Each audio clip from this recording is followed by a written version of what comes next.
This is Homelink 4.4, Division Number Stories. Help your child solve the division number stories by using counters such as pennies or uncooked macaroni to model the problems. Your child is not expected to know division facts at this time. Right now, just please have them focus on their multiplication facts, but we want them to get some of the concept of how to do division and what division actually is.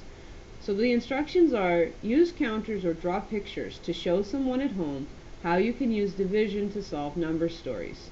Fill in the diagrams. So this is going to be a number story where it says, number 1, Jamal gave 24 marbles to 4 friends. Each friend got the same number of marbles. How many marbles did each friend get? So I'm going to take 24 counters here, okay, and it's going to want me to split these counters up. Just trying to make sure, okay. It's going to want me to split these counters up. If I've got 24 marbles, I need to give them to 4 friends. Now it doesn't matter actually what you use for counters, and if your child is kind of already getting the idea about what the counters are used for and can just draw a picture, that's fine too.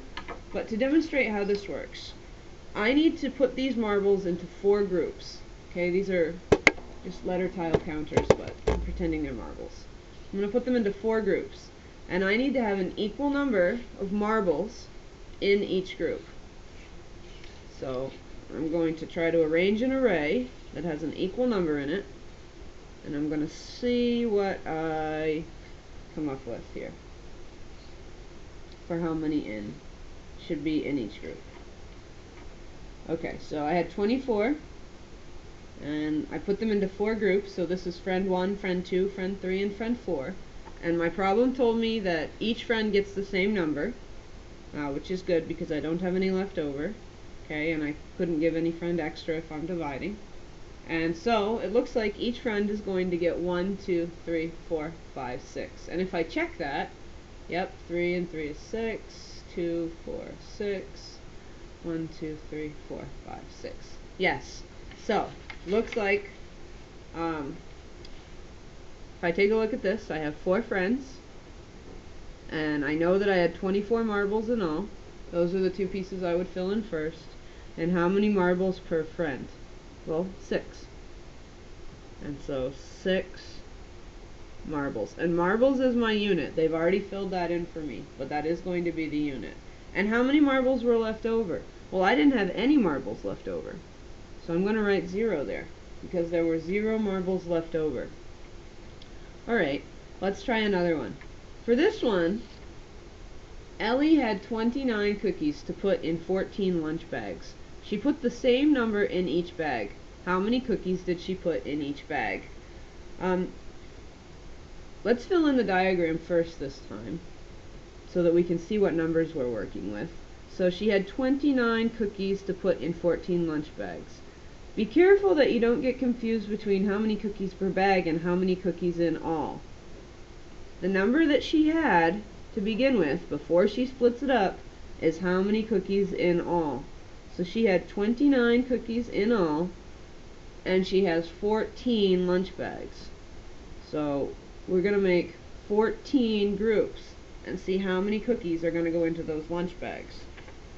So let's see. 1, 2, 3, 4, 5, 6, 7, 8, 9, 10, 11, 12, 13, let's see if I can put it here, 14. So I'm starting with 29 counters, and I'm going to make 14 groups. So let's see how well I can get my counters, or my cookies, into these groups. And I want to keep them lined up as carefully as I can to make sure I have the correct number and I'm not getting confused. Okay, so I know that I have 14. I've got 1 here, and I have 2 in each group, and I have 1 left over. So this means that if I have 2 in each group, there are 2 cookies per bag. And this wants to know How many cookies? Well, 2. And how many cookies were left over? Well, I had 1 cookie left over. 1. So that's what we're going to put there.